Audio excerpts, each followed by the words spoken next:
Hello, everyone. Hope everyone's doing okay, having a decent week. Mine started off well with some hiccups. I'm trying to short side the dollar right here, tight risk trade. I'm wrong over the highs. So if this break was real, which the S&Ps are putting into question with this rally, we should get turned back from here. I'm managing my risk with stops over this high, over 45. So risking 20 to see if even if we're not going to take out Friday's, a panic low, that maybe we at least pull back to correct this recent recovery that we've had this week, back to 97.80 or so.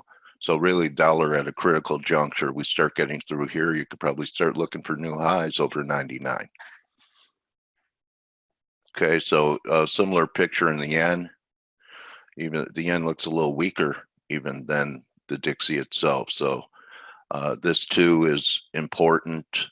We are seeing TLT come off for a few days, so yields have come up a little bit, and they are due for a bear market rally. And if the stock market is going to blow again, you would think that we could get something out of these 10-year yields.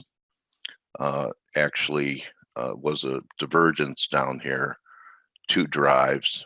So we'll see what happens. I know some people are looking for some type of rally for a 4 in Elliott terms, and then new lows, new record lows in the 10-year, which haven't happened, although have happened in the 30-year, is all the way down here at this 132 level.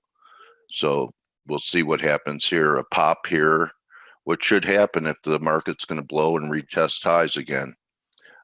Now I think that most of the bears really thought they had it made last week with the close here. And I remember that before we sold off Friday, the week before, I thought we would go for these stops over 29.45. Looks like that's going to happen here. You have your 50-day up here, 29.48. Gets through there, I think we're going to see a retest of that 3,000 level again. Maybe all the way back to the megaphone line, which, would be higher highs up here. And speaking of megaphones, we have a pretty big throwover on silver of the megaphone. Had a 4-hour megaphone. As you could see, we have a throwover working here. Again, yesterday tried to close back inside, wasn't able to do it, but there is a little difference here this time. So we had a divergence here. First one really all the way up, and we're getting one here. And if it tries a new high this time, it'll be the second non-confirmation. And, I can't see anything positive in the gold-silver ratio, except for the real short-term stuff is diverging down here. Can you see this? Hi, Lena. Shahab. Hamid, how are you? Yes, silver is still shining. Very shiny, like my hair. If you've seen my hair, I have a silver crown. So we're getting some divergence here on some of the shorter term stuff, 15-minute, 1 hour, but you go to longer time frames and look at this. So, it's hard to say anything constructive about this. Steve's back, so I think he had a line somewhere down here, a major trend line. Yesterday's precious metal guest, Dan Popescu, still believes that this is just a correction in the gold-silver ratio. One hell of a correction, when you look at the weekly. So is the trend going to hold? This looks pretty ugly to me. So maybe we're going to trade all the way back to 78, but see how you get throwovers.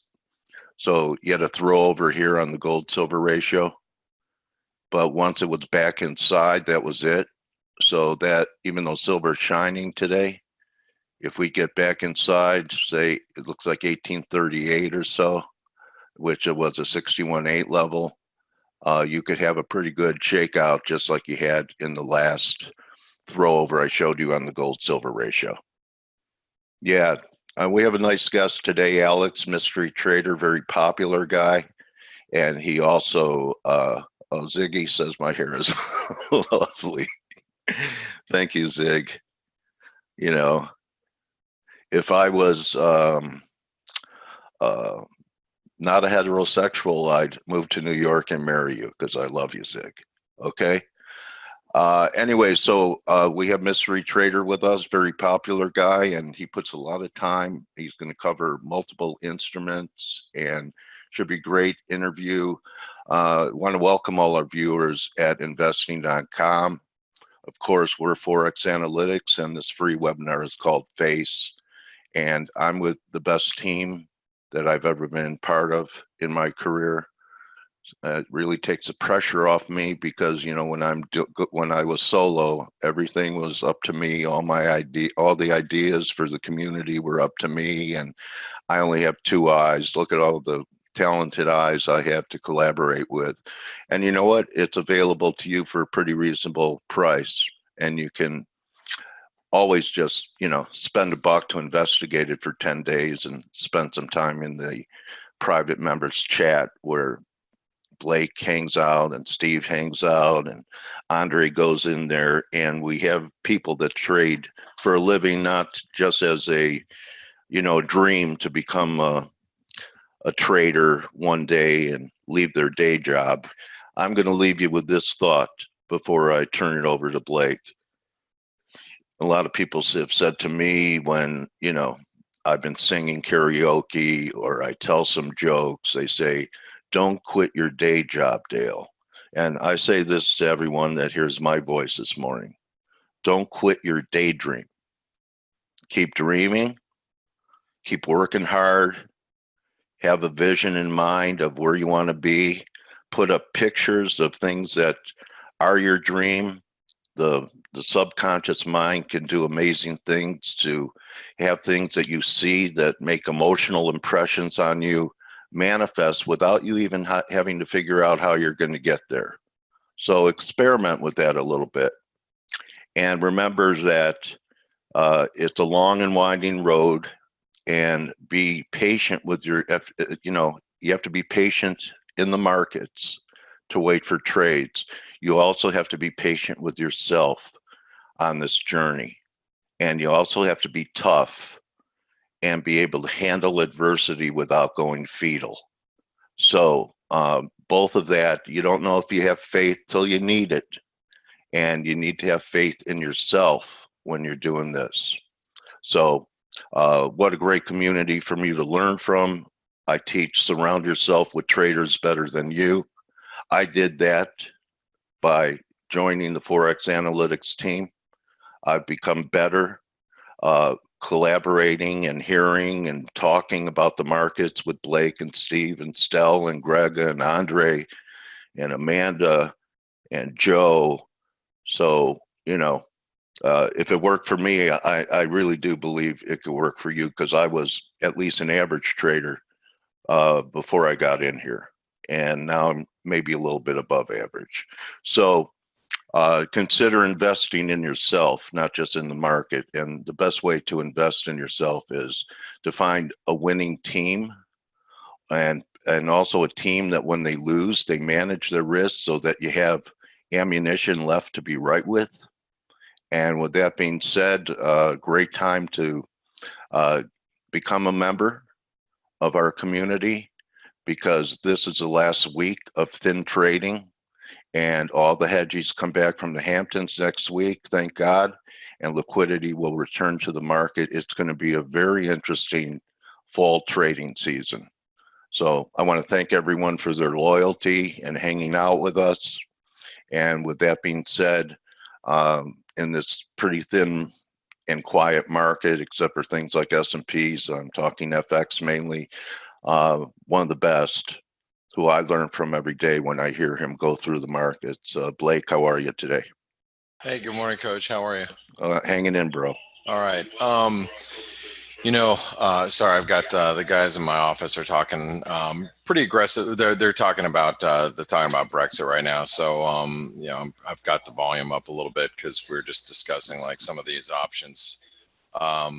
However, real quick, I want to point out really big move overnight in the hold on one second.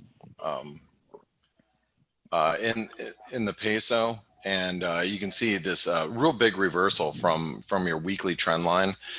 We had a move up towards 2027, which is a 78% retracement. We probed above resistance, and we're coming down pretty aggressively here. So we might end up getting a false breakout in the US dollar Mexican peso. It's still early in the day, so where we close today is going to be pretty important for this particular pair. You know, the nice divergence up there, down there too. Yeah, there's been divergence this whole time. I'm trying not to read too far into it, because when as you can see, even the divergence from this last move right here didn't stop the peso from going higher. So that's the dollar mex, from going higher. So, but we have, obviously we've stopped out a lot of people above the highs overnight. So now the question is, where do we close? We do have today the monetary policy meeting minutes out of the Banksco, and so the thing is they just cut rates from 8.25% to 8%, surprisingly. So if we think that they are continuing on this path of lowering rates, we could see the dollar mex actually firm up by the end of the day, and bounce off of some of these trend lines. The trend lines come in around 1995, somewhere around there. So it's going to be interesting to see how the pair responds today at these levels. Also, what we've seen today is the cables getting a lift off of these lows. There was some news overnight that actually just came out over the last couple hours, and Stelios might be able to give us a little bit better update of what that is. I don't even know if he's in today. Actually, he is. He was around. Oh, okay. But I think he's not going to be on the webinar today. I think he had some. I'm here. I'm here today. Oh, you are? Okay. Is it tomorrow that you're not going to be here? Yeah, tomorrow I'm not going to be here. Oh, okay. Those Greeks with their vacations, huh? Yes, Greeks and their vacations, which, Steve, you can talk all about your vacation here in a minute. Steve had 3 vacations this month. He is vacation crazy, as most Greeks are. So, Stelios, what happened in the cable?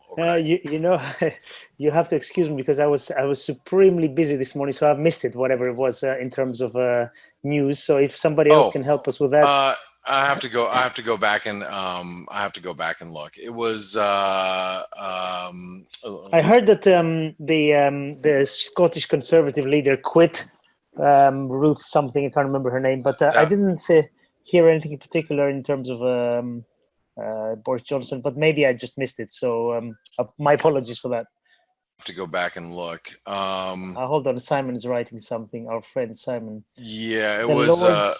Okay, the House of Lords is going to try to stop a no deal.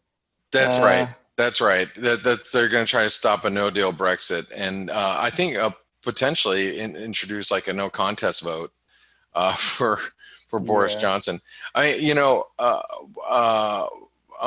confidence vote, I think, is what it is. It's interesting. The cables actually had a positive response to that. And thanks, Simon, for the update. I knew there was something that was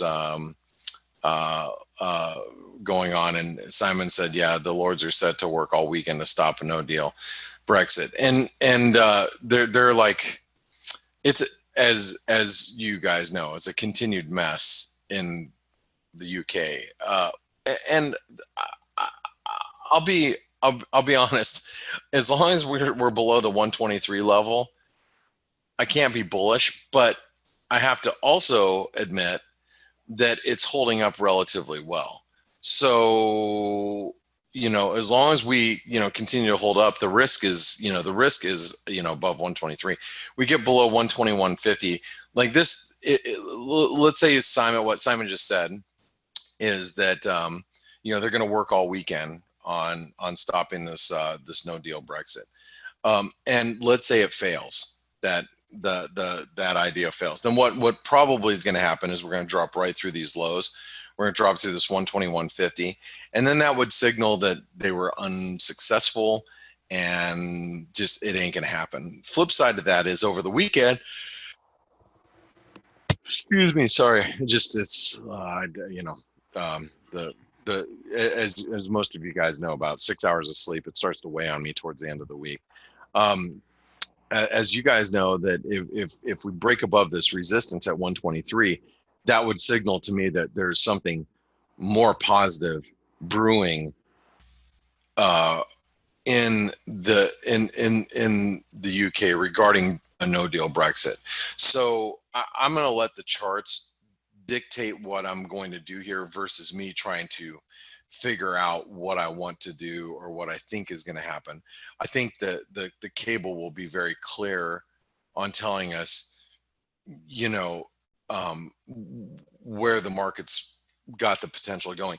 Because let's face it, the market's really short the pound and has been for a long time, rightfully so, and successfully doing well.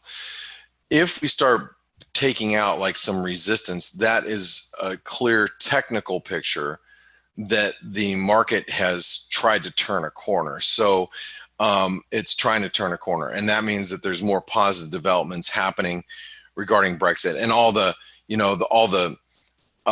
smarter minds behind the scenes that are managing these big positions are probably sniffing out that there is something more positive developing. And then if we do break above 123, that's going to signal to me that it's time to start looking to get long. And that it doesn't necessarily mean I'm going to get long the pound dollar either. I'll look at the pound and depending on what the dollar is doing and how I'm feeling about the dollar, if I think the euro is going to bounce too, I may be more reluctant to buy the pound dollar. If I think the dollar is going to strengthen, if I think the dollar is going to strengthen, the euro is going lower, and the Kiwi's going lower, the Aussie's going lower, I might be more reluctant to trade the pound dollar higher. I might actually, see the pound break out and trade the pound Aussie long, or maybe the euro pound short, something like that.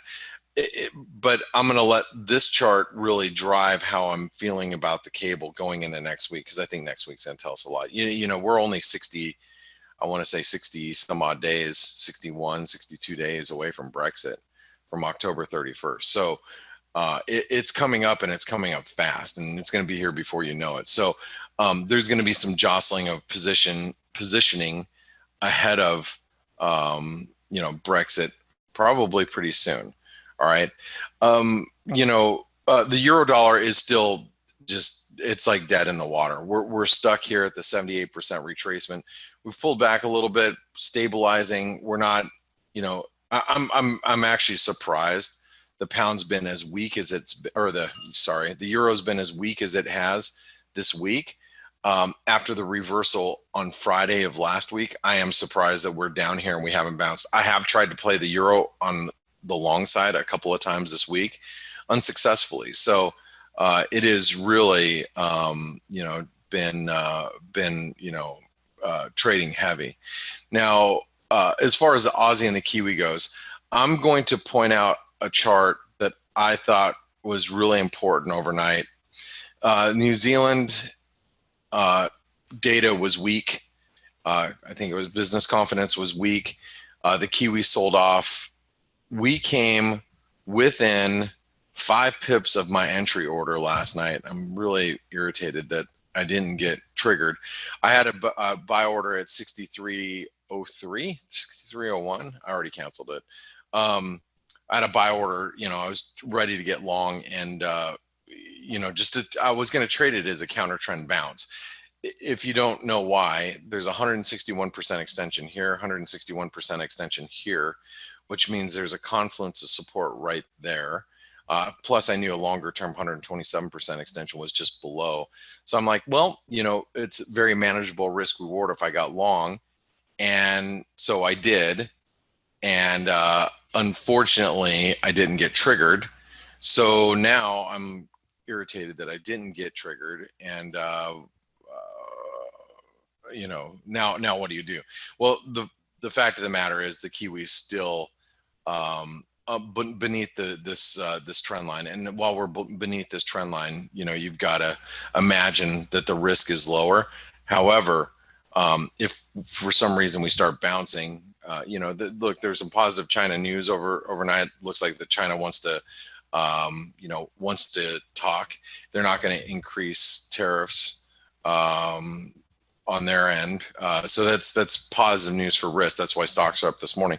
If the Kiwi actually reverses here and we break above 63.70, that's going to be pretty key from a reversal standpoint. It's something that I've been waiting for all week for us to try to break this downtrend line.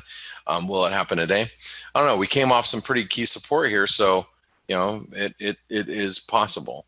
It is possible for those of you that are bearish the Kiwi. Selling it up here up against the trend line probably makes a little bit more sense. Dollar CAD has come under a little bit of pressure today. It's very, very sloppy trading, as you guys know. You know, there hasn't been a whole lot for me to do with the Canadian, and I think I've voiced my opinion there that it's just very sloppy market.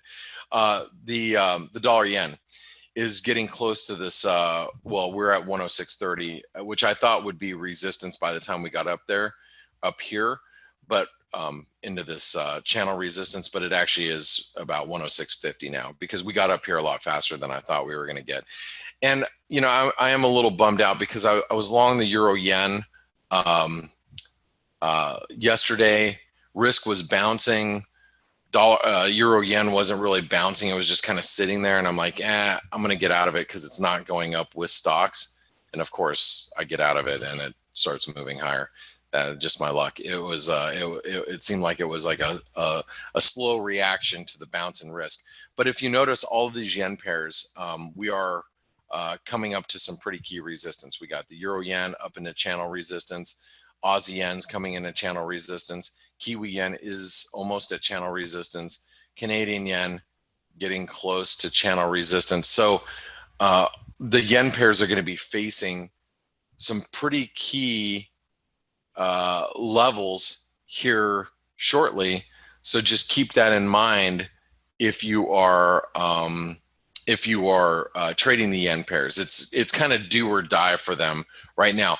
But last thing I want to talk about, and then I'm going to bring it over to Steve because Steve is chomping at the bit to talk. He hasn't spoken for 3 days.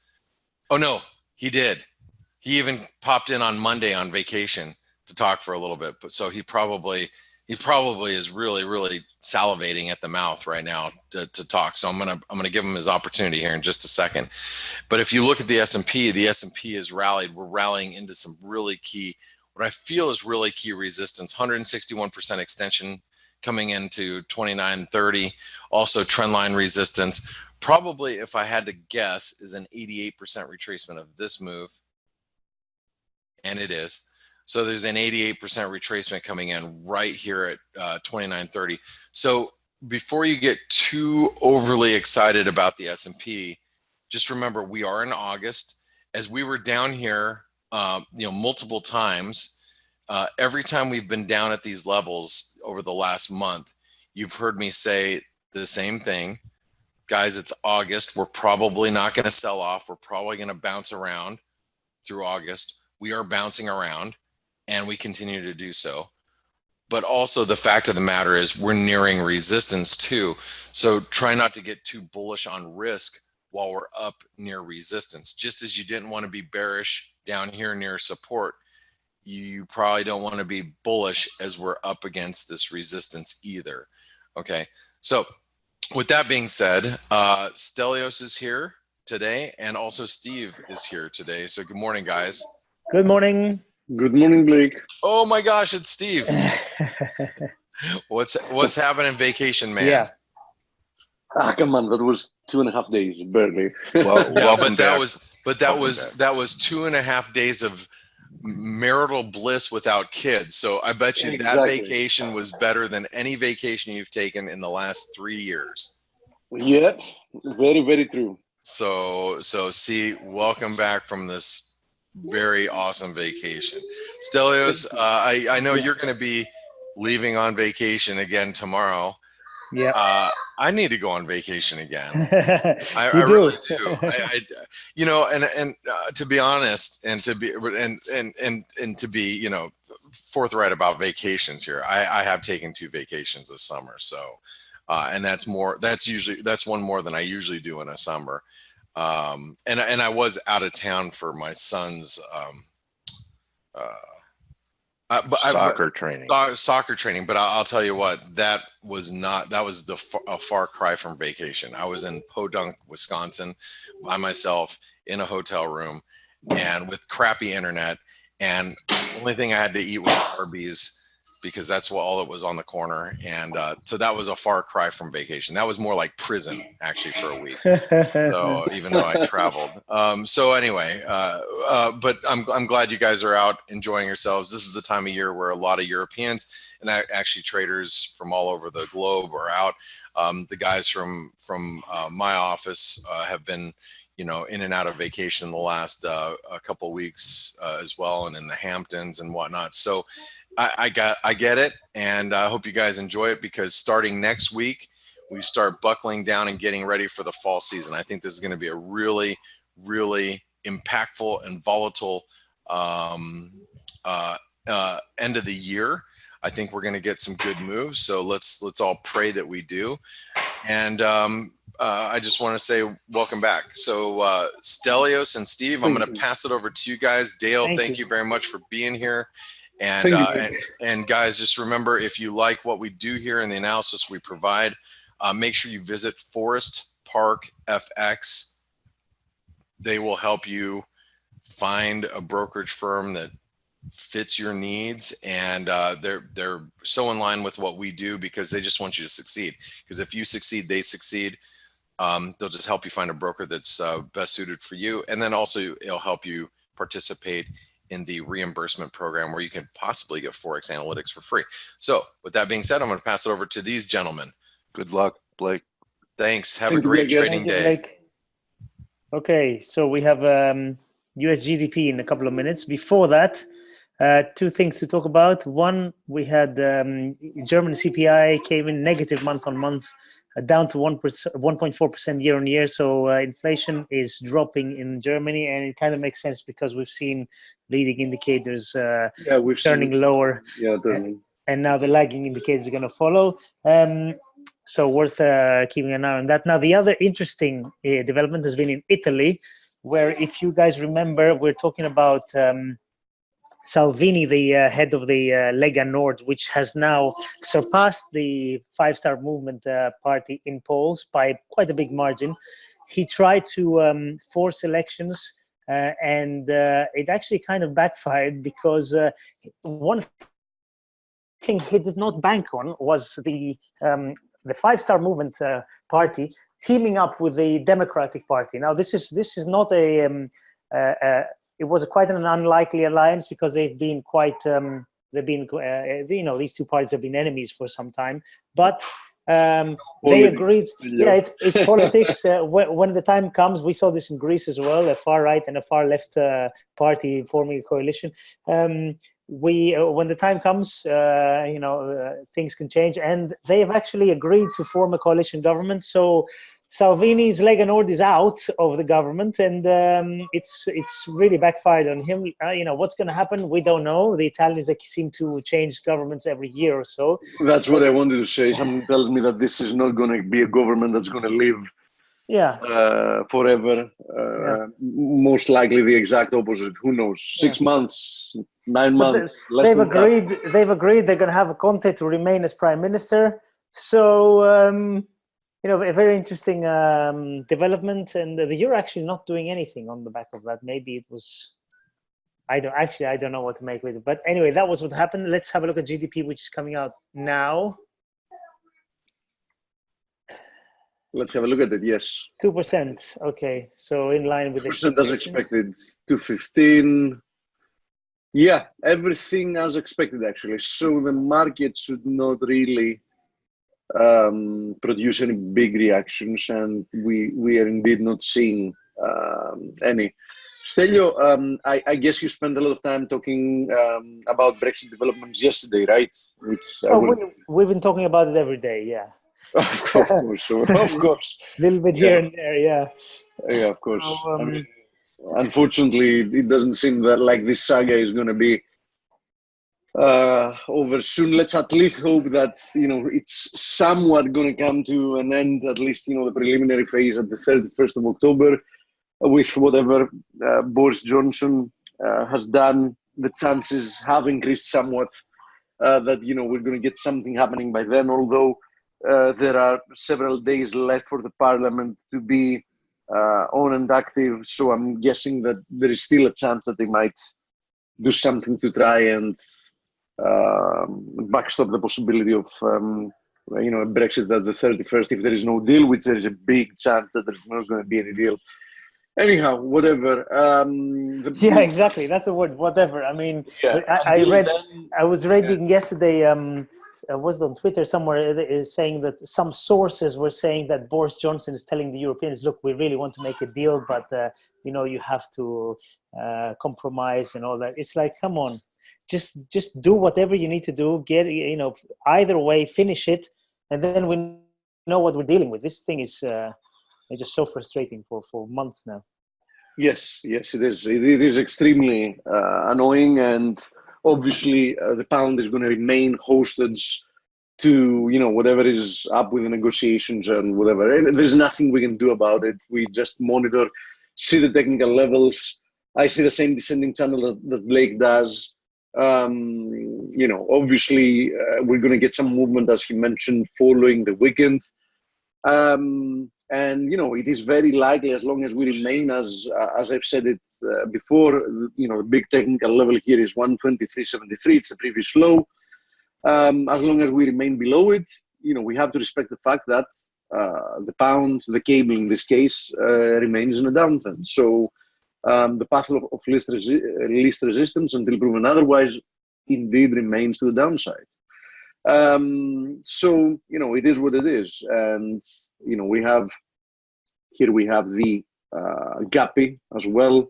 So far, I don't see this rebound having anything but corrective characteristics. Keyword here is so far, but it is what it is. Perhaps a pennant or whatever, something like this, I guess, is a likely scenario. So let's see what happens. But in all honesty, no real technical signal yet that we've found a tradable bottom. And my intuition tells me, as always, that things are going to escalate further before there is some kind of a resolution that will begin. That will be the beginning of a healing process for the UK economy, and the beginning of whatever they want to construct going forward. Because let's be honest, there is no question about it.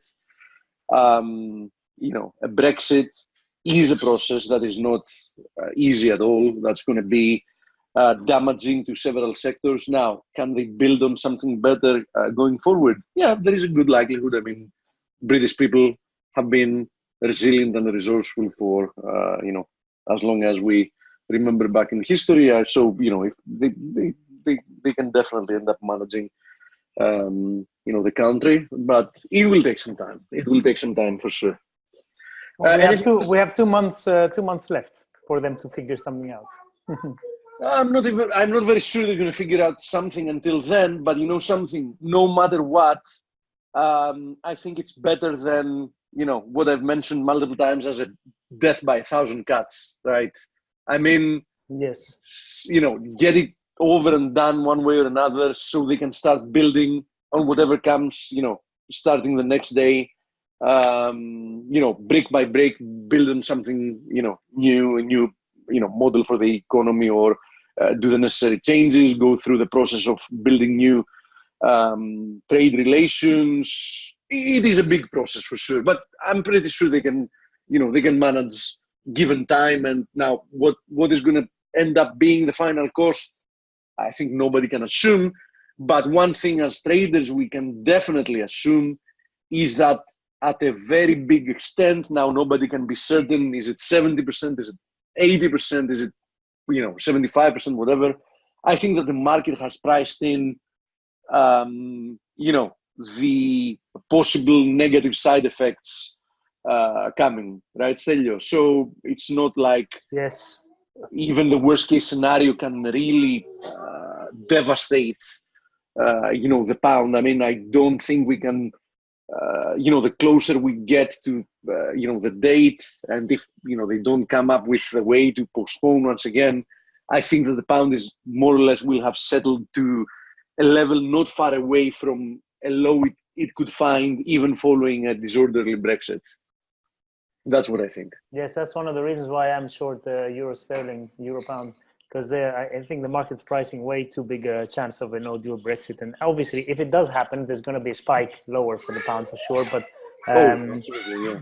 But then there should be gradual stabilization, I think. But let's see what happens. I do think that the longer-term trade, following whatever low we find, is going to be being long the pound for a period of time, and I do think it's gonna, be quite a nice trade. Now, is it gonna be ideal to be long pound against the dollar when all this is said and done, or against something else? I think it depends on the circumstances, because at some point the dollar might turn lower as well. We definitely know that the US wants to turn the dollar lower. Who was it yesterday? I think was it Mnuchin that mentioned that they don't want to, they're not about to intervene on the dollar yet. Adding the word yet. Yes, I remember the quote. Was it Mnuchin? I can't remember, but yeah. I read that too. Which is funny because in essence they're accusing other countries for manipulating their currencies. The statement, including the word "yet," is an intervention itself, right? Yeah, they're accusing other countries, and then Trump is calling for a 100 basis point cut. So Yeah, not only that, by saying that you're not going to intervene yet, it means that you're open to the possibility of intervening. So verbally, you're already intervening. Not that it's something strange. Yes. I mean, everybody does that one way or another. But what I'm trying to say is that it's, hypocrisy, because they're more or less everybody's trying to debuckle their currencies in this, peculiar trade war, because I don't really think that any of the currencies is going to actually be the one winning or losing. Against each other, more or less. At the end of the day, it's going to be, a general debasement, as we mentioned. Regardless, the dollar does continue to perform rather well. I mean, we've been consolidating. You can even, draw a triangle in here within an ascending channel that we've already been into. So another period of consolidation here, as long as we remain in an uptrend. I mean, well-defined uptrend in the sense that we do keep producing higher highs. So, there's no question about it. As long as we trade above 95.84, which is the previous low, we do remain in an uptrend.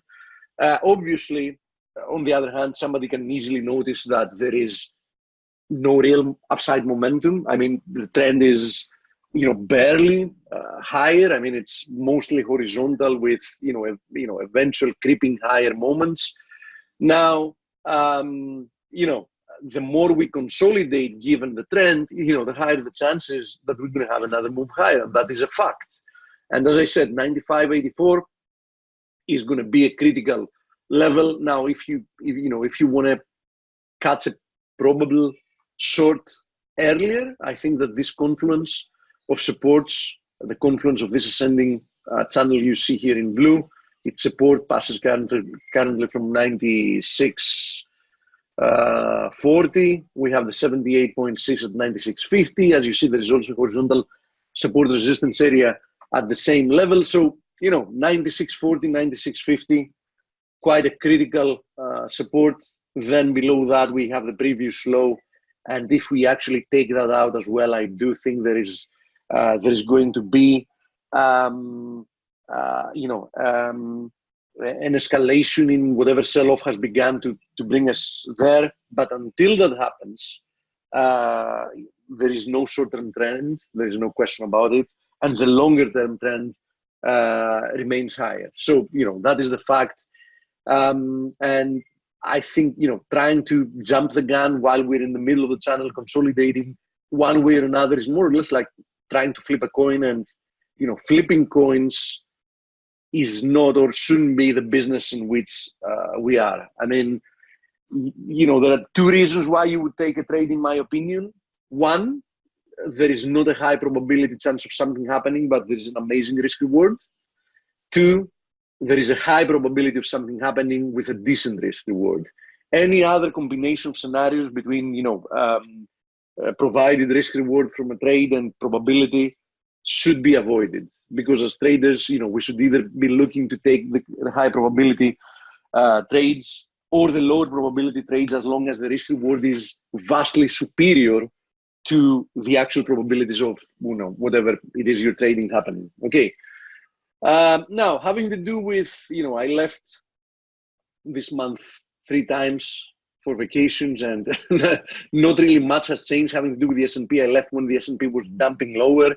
And, since we've been oscillating within this, you want to call it a range, you want to call it a triangle. Now, depends on how you want to draw this triangle, how you want to take into account, the lower wicks, because we've had several intraday reversals. One thing is for sure, we had quite an impulsive move lower, and this is undoubtedly some type of a consolidation here. So whatever I was saying at the beginning of the month, after we got this initial rebound, remains the same. And what is that? That is that I do expect one more leg lower at the very least. 29.30, the general vicinity of 29.30 remains quite reliable. Because why is it reliable? Because we've already tested that trend. At least the trend line resistance of this consolidation is quite easy to draw. I mean, there is not a lot of speculation that you have to do about it. And we already know that, the market has tested during this month, during August, what is it, like 2, 3, 4, roughly like 5 times this trend line. And if we take into account times that we came very close to it, then it's more than that. And every single time the market gets rejected from there. So there's no doubt about it. 29.30 is an important level, but we know that the market can be devious. So I wouldn't even be surprised if, we breach through that, bulls start, becoming complacent and comfortable that, that was another pullback, that, they should have bought the dip, or they already did buy the dip, getting more bullish towards 29.60 and then getting rejected from there, and then beginning to unfold another leg lower. So my main case scenario remains that stocks should turn lower anywhere between 29.30 and 29.60. And I do think that, the risk reward is very, very appealing for another move lower towards at least a retest of that low at roughly 27.30, you can call it. And, as long as that is the case, I see more or less the same thing, no matter which index I'm looking at. So, for example, the NASDAQ, you can interpret this as a triangle, you can interpret it as an ascending channel. It doesn't really matter, it doesn't make much of a difference. The Dow Jones, more clearly somewhat of a triangle here. You can see it like this. Now, the one index, and I've mentioned that in the recent past, this month for sure, one index that has been underperforming, and the index that proves that all that theory about outside risks being, a burden to the US economy, is the Russell. Because if that was the case, if the US economy was doing just great, and the only things it had to worry about was, Europeans not having an economy that is in a good shape, China and whatever else, outside factors anyhow, then why isn't the Russell overperforming the rest of the indices? In fact, Russell is quite close to bear market territory once again. So I would have to say that the fact that the Russell is underperforming is showing that the actual problems are not only isolated to outside the US. We see the same type of problems and some different type of problems with the US economy as well. Regardless, the Russell is consolidating, drifting lower, consolidating, much harder to trade from a technical perspective. I mean, oppositely from the other two indices that we just saw, as you see, it has spent a lot of time more or less in a range between 145 and 160. So, it wouldn't be my, choice to trade here.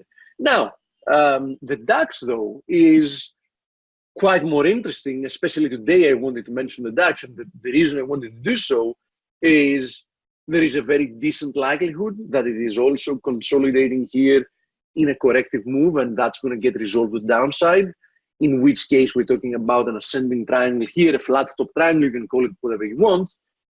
But as it usually happens, or often happens with triangles, there is an alternative interpretation, which people usually try to give more probability in unfolding than they should.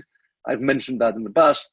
It's easy to see a possible inverted head and shoulders formation that, like the one we have here, you can even clearly see it on the daily, and believe that you should be jumping on a trade while this might be just a consolidation. The fact, though, remains that lower probability or not, with a neckline at roughly 11,840, 850, there is a recent, you can even see it as a range. Let me show you on the 4-hour chart. Here it is. There is this range in the DAX that we're testing once again today. Now, if we do break above this resistance, there is a very decent probability that we're going to extend higher. Even if you look at it as a range, it's a 400, roughly 450 point range that would indicate that another move towards 12,250, something like that, should be underway if that happens. So DAX, you want to be bullish something at the moment. You necessarily want to be bullish something at the moment. I think DAX is probably that if we break that resistance. Okay. Now, personally, I'm not looking to buy any indices, but if you are looking to, as I said, the DAX might be one of the preferred choices with FTSE close behind.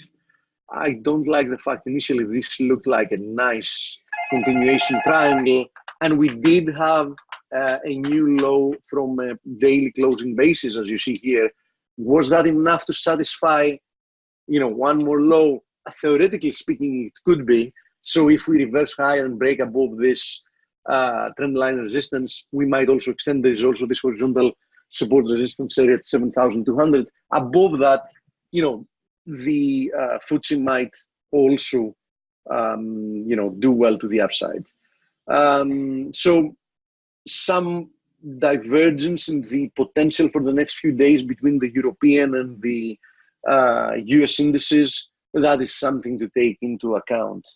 Now, oh yes, Stephen here is giving me the exact statement from Manuchin. US doesn't intend to intervene on dollar for now. Yeah, okay, the meaning is more or less the same yet for now.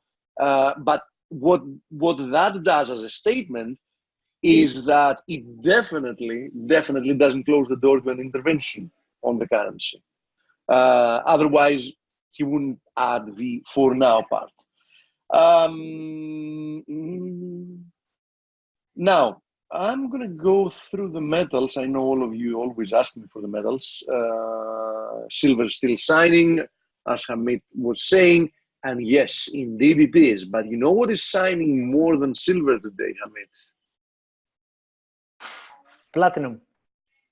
Exactly. Yes, Dale. platinum. And Stelio, it's not only that platinum has spent the last 2 days signing, but look at this. You know, when I made my wedding bands, I chose platinum. It had like a 30% premium over gold, and then it started trading at the same price. And then at a discount. Not good, yeah. Yeah, exactly. So not only somebody can make the case that perhaps this will prove to be an accumulation phase. Now, don't jump the gun here, but there are a few things to notice. First of all, we have an overbought reading on the RSI. This is a daily at 77. Rarely you find such readings in bear markets, and this has been a very, very prolonged bear market. Now, the second thing I want to mention, but it is a lot more important, is that just have a look at this. Just have a look at this trend line. Look at this. Now, what do you think, Stelio, is going to happen if the market breaks through this trend line? Yeah, that's a trend line. Yeah. Something tells me that. Yeah. Something tells me that the market is going to squeeze, and it's going to squeeze really, really hard here. So, yeah, platinum has been for a long time being the the most sold off of the precious metals, and the underperformer, unquestionably. But it has started showing some signs that it wants to do some catching up. And I'm paying very, very close attention. First of all, we're currently testing the 61.8 from the last high. So this is a level of interest to begin with. But then I'm closely monitoring this descending trend line resistance, because if we break above it, I think that something much larger might be brewing here. Now, I'm going to do some work later on, so I don't eat up your time, and we can have a look at it together tomorrow, in the gold platinum ratio. We've been looking at the gold silver ratio for some time now. In fact, when we were rebounding here, I mentioned that selling the gold silver ratio anywhere between the 50% fib, which we did touch, and the 61.8 at 90.50 might be a great idea. Unfortunately, I got fooled when we consolidated here. I started believing that what we might see happening here was one more leg higher and then a continuation lower. But as it seems, that was not the case, because we're clearly seeing an impulsive move lower here, which makes me think that something a lot more bearish is underway. That is why actually yesterday I did the chart of the day. I remind you that even if you're not a ForexAnalytix, member, you can definitely visit the blog for free. And yesterday, the chart of the day was the gold-silver ratio, mentioning, as you can see here, that the gold-silver ratio is now testing. It's a good idea if we also have a look at it on the weekly chart, because this is like a huge formation. There we go. So let's draw it also on the weekly chart, and you can clearly see it here. There we go. So just look at this.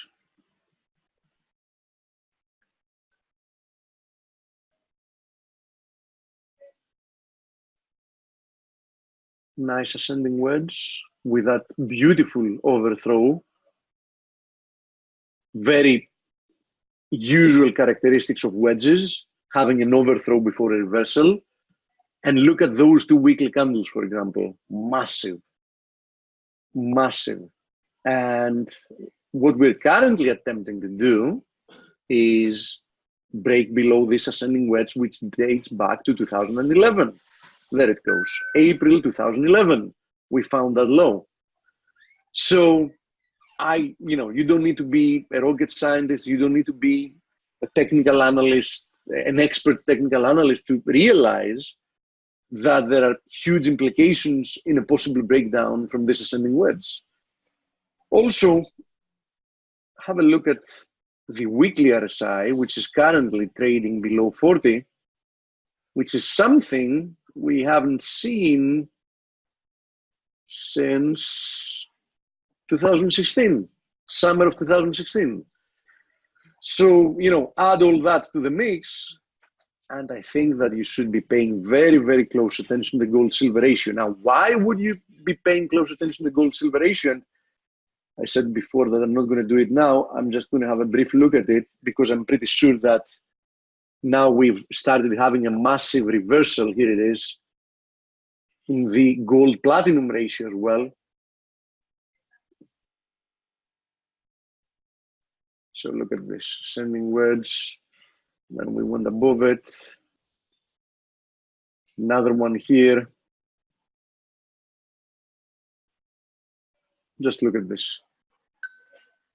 Usually, so you keep that in mind, why it is so important, is because when these ratios start dropping, so, those metals start overperforming, historically speaking, all the metal complex is doing very well. So that is not a bearish sign for gold. It is actually a bullish sign for gold. Bullish sign for, all metals, to be exact. So I do think that, these possible breakdowns in the gold-silver ratio, in the gold-platinum ratio, are quite significant if confirmed. Okay. Now, if we want to see gold and silver in isolation, we had quite a nice reversal at the beginning of the week for gold.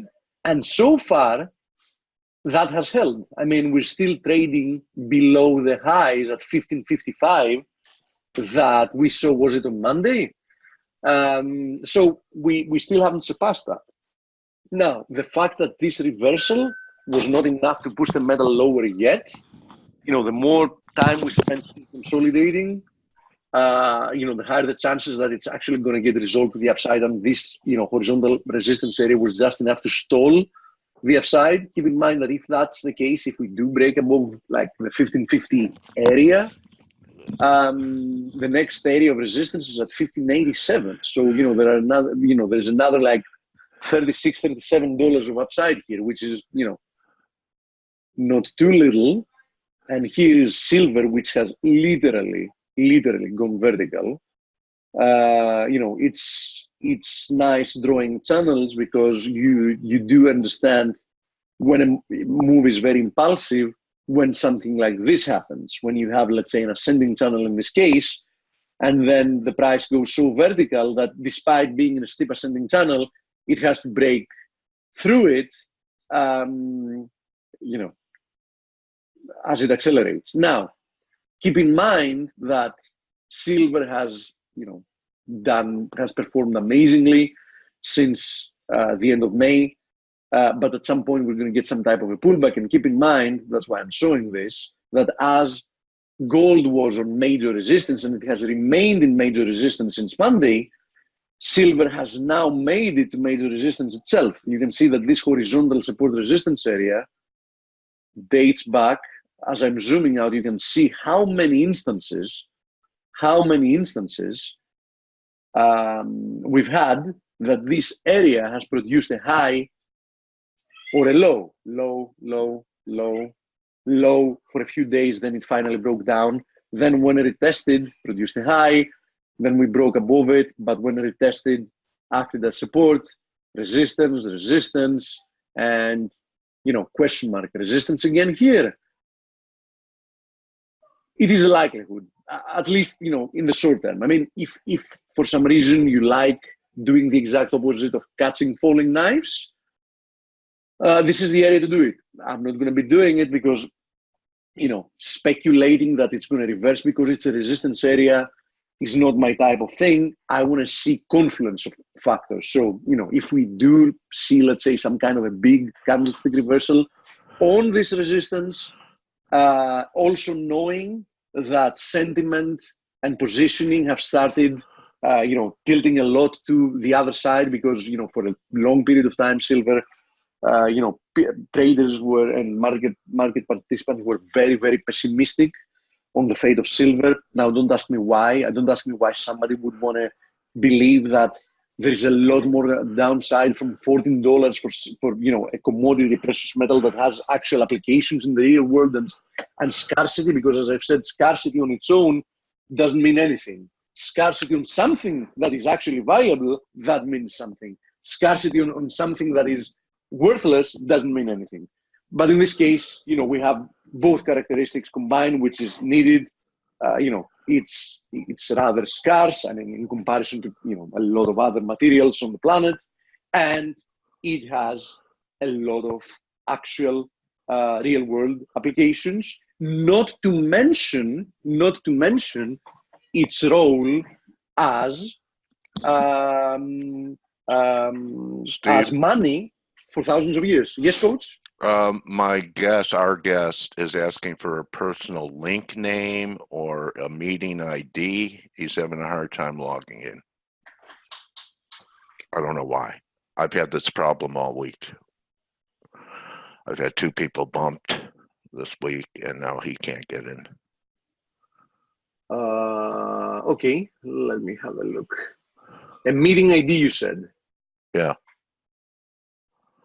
Webinar ID, I actually created a document and put there another time that you had an issue that said webinar.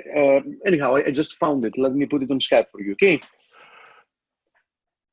It's asking for a meeting ID. This is the webinar ID that you're asking for. Do you see it? Where are you, on Skype? Yeah. Okay. Do you see it? Let me look here. Yeah, got it. It's a 9-digit. Thank you. Yeah, got it. Okay, Thank you. Cool. No problem. So, So as I was saying, silver has the other benefit as well, and it is the benefit of being, money. Serving as money for a few thousand of years.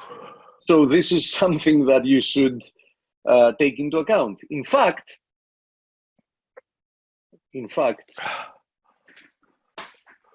let me find this for you. A little bit of advertising Greek history, but also showing you the significance. Oh, there it is, actually.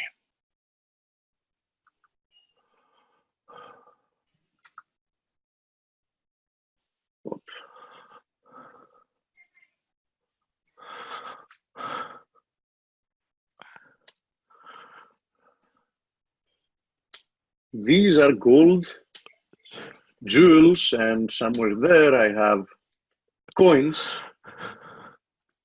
from Greece 1.8 thousand years before Christ. Guess what? They have more or less the same value today in today's monetary terms. Okay, that's from the Mykonos Museum, which we visited. Okay, my guest is here. Thanks for your help, Steve. Perfect. My pleasure. Welcome back. Okay, Mystery.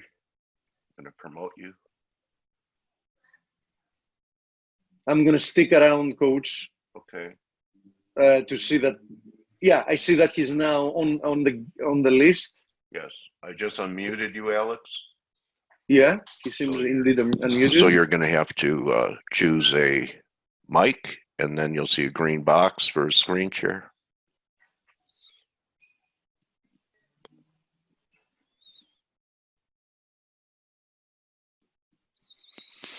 No, this week, Steve, I actually had 2 people that were bumped off.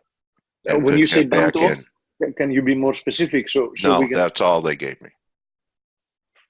That they were it's knocked a good idea off. we ask them, so we know exactly, what the case was, because unless we have an exact description of, what they got, it's not that we can do something. What do you mean, a message of why they couldn't get in?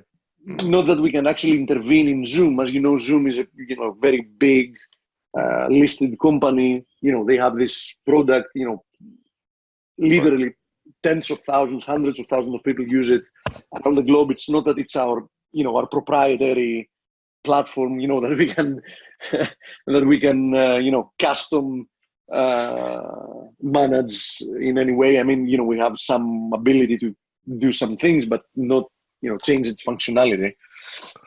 Okay, Mystery, you're unmuted. He needs Can to. you hear me? Can hear you now, Alex. Yeah, we can. Dale, can you hear me? Can hear you, Alex. Yes. Can you hear us? See.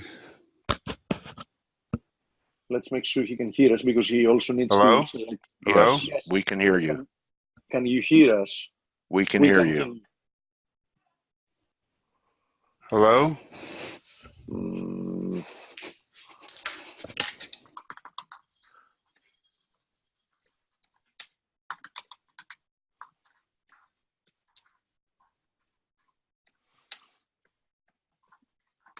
I'm writing to him.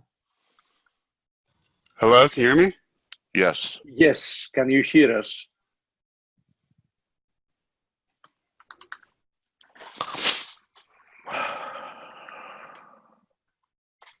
Hello?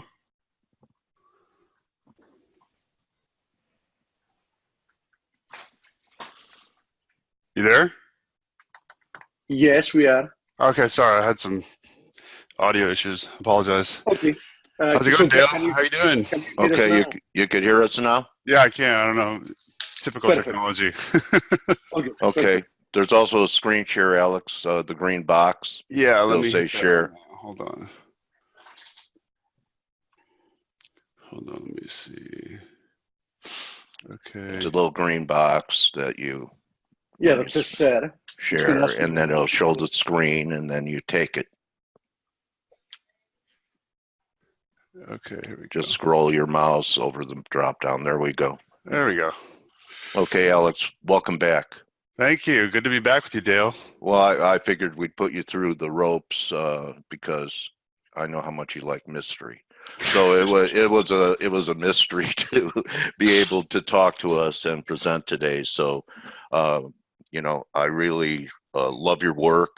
I follow your work.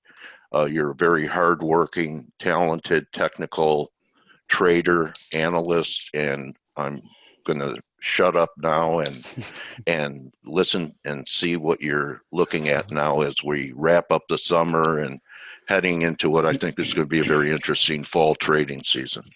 I appreciate it, Dale. Thank you again for having me back again. We had a great discussion last time. I think it kind of struck a nerve more so than I expected. We got a lot of positive feedback from a lot of people saying it was kind of a unique topic that they'd never heard before. So it was kind of nice to kind of just share some of what I'm seeing in the marketplace and kind of give a better idea of where the macro total picture is. And so I titled this piece also Macro Convergence Part 2 because it's about Europe. So a lot of it's about Europe. But all right. So anyway, so just a recap of what we discussed last time. At the time it was May 20th was the date. And so we were talking about DXY and how I was looking at a top of somewhere around 98.50. Within 3 days later, we hit 98.37 and then we reversed back down. And that was kind of yet another rejection of that middle magenta line that we spoke about last time, which I'll discuss here in a bit. I also said that Fed would transition from tightening to easing. That obviously happened on July 31st. In addition, I said, crypto crackdown would happen via the IRS. I didn't think it was going to happen this quickly, but I did see signs, and sure enough, beginning of this month, the IRS immediately started cracking down. And then, ironically enough, as of yesterday, hard Brexit, to force Great British Pound lower was a part of my thesis, and we'll get into that in just a second. But basically, this is what happened with the crypto crackdown. I said, if people didn't come clean or report, that ultimately the IRS knew who most of crypto traders were, and they were going to eventually at some point they had a list of how many, not it sounded like they had a list of what, 10,000 or so. It was roughly in that department. Yeah, it was around that level. So that's probably far from knowing everyone. It's not everyone, but I think they went after the people that were blatantly obvious. I mean, people don't realize, like, yes, technically Bitcoins are they're technically quote unquote anonymous, but people that aren't in the technical world are not programmers or anything don't understand that, like your IP address is everywhere. And so unless you're using some super secure VPN that, you know, and somehow no one can trace where you get to, at some point there's going to be some kind of transactional record digitally of when you logged onto the platform or their exchange and so on and so forth. So they can link, you know, basically everyone to their actual IP address. So even if they don't have a paper trail from the bank, which they do because exchange is required to have it, no matter what, at some point they're going to know who you are unless you really are really advanced. So I think that's where that 10,000 came from. It's kind of like the low hanging fruit. Okay. And then obviously the next one, which actually just happened yesterday, which I thought was a piece of brilliant three-dimensional chess. Boris Johnson requested the monarch, obviously Queen Elizabeth, to suspend Parliament ahead of the Brexit vote. So he didn't get it. He wanted to make sure he got his way. So he basically shut down Parliament because, for those that aren't familiar, in Great Britain, that is an old law that the monarch can at any point suspend Parliament if they want to. She granted it? Yeah, she did. Okay. Well, at least he didn't burn down Parliament like Hitler burned down the Reichstag. No. Or a little more extreme. Or V for Vendetta. Yeah, right. Which is my face. But it was just interesting that I have a suspicion, like we spoke about last time, that, you know, slowly but surely everyone is kind of putting their chess pieces in place. And I think this is yet another sign that I think in many ways they may want a Brexit of some kind to bring about, you know, a lowering of the pound. Because this is a pretty aggressive move. I mean, it upset a lot of MPs in the UK. But I think it's a sign that they're willing to do anything to kind of make this, you know, the end game start to happen. So then obviously over the past 3 months, some other big changes happened. Christine Lagarde went from being the head of the IMF to now she's going to be the, you know, ECB president moving forward. Interestingly, she is not a central banker at all. She's a politician. She worked for IMF. Right. And the IMF is basically the textbook framework of what they want to do anyways. It's like, in many ways, it's a predecessor to what is going to be the SDR, or is the SDR. And so she knows the framework better than anyone. So when I saw that sign that she got chosen to be the next president, that was to me a kind of a green light that they're starting to get everyone ready for what will be their end game. Obviously, she's French, and then for Ursula, was elected to be the president of the European Commission to replace Juncker. She's German, so obviously every country's kind of putting their chess pieces in place to get ready for this event, which is going to happen at some point in the next, we discussed last time, 5-6 years. Okay. All right. So Lagarde, based upon Lagarde's experience and history of being behind a lot of things that the IMF has done, restructuring, that's why she's brought in, and your belief is SDR is going to become the reserve currency of the world rather than the dollar, correct? Using the dollar as a peg, correct. That's my thesis, because it's the lion's share. More importantly, I think they chose her because to me that was a signal that there's going to be extremely easy monetary policy, and she's going to do everything out of a political justification versus most economists would have some sort of economic bias or kind of predisposition to being a certain way. I think in many ways she's kind of like, their queen, so to speak, if you were to refer to chess pieces, no pun intended, that, she's the one that's going to kind of do whatever they need to do in order to really devalue the euro enough to get it where it needs to be in time for that alignment that we spoke about last time. Ursula, I'm not as familiar with, but she's she was chosen to be the head of the European Commission. We'll see in time what her real kind of intellectual biases are, but I think I still think she's one of their own pieces too. I don't think they're at this point they're taking any chances. Okay. So to me, that's my thesis. When I saw both of these happen, I was like, okay, that's more confirmation that we're getting pretty close. Okay. So just to review some of the charts we discussed last time and where we were at, for those that remember last time, I showed this chart. This right here is the window, which we discussed was open last time. And I put a little red arrow where our discussion was last time. And this is the 3-month period that we've had since the last interview. And this red arrow is the large red candle right here. And then if you notice, we're slowly drifting in a lower but shallower angle. But the 13-day moving average continues to hold on the Euro USD. So to me, this is just a continuation of much of what we discussed last time. No major change. The Bollinger Bands are lowering, but to me, it's gradually getting there. It's not in a huge rush yet, but given this inverted hammer and this large red candle, you know, we may go lower, or we may stall right here and then have one more bounce up and then go down. But we're not in the middle of an immediate flush at any given moment. But I think we're slowly preparing for that period. Is what I say. I have a question. Sure. I remember a tweet, and I responded to it that Sure. you thought the dollar was going to make its last assault higher to make new highs for the move, and then we had that big sell-off last Friday and big recovery this week. Correct. Where do you stand now? I'm seeing same position. I'm seeing one more wave 5. That was a wave 3. I'm seeing this as a wave 5 thrust to 98.70. If it happens, there is a large orange horizontal trend resistance trend line at around 98.50. So if it can break out through that, it'll get there. Okay. Or actually a little bit lower than that. It's like 98.40. But there, if it's going to happen, I think it's going to be a quick pop, and then that again will be one more. It's that same magenta line that I drew last time. It's just another rejection off that line. But now that, as I said in the previous interview, that I think it's going to take, obviously the DXY lags. So the fact that the Fed transitioned from tightening cycle to an easing cycle, it's going to take time for that to filter through to the DXY and other currencies. So it's not an overnight transition. If anything, this is probably a last hurrah to kind of, I think they may be trying to sucker in some bulls before they consolidate this. As long as magenta holds, that theory holds true. Now, if at any point it completely breaks out and races to 99.50 or something, then obviously that's proven incorrect. So, but as long as it holds, from what I'm seeing, I still see that being the case.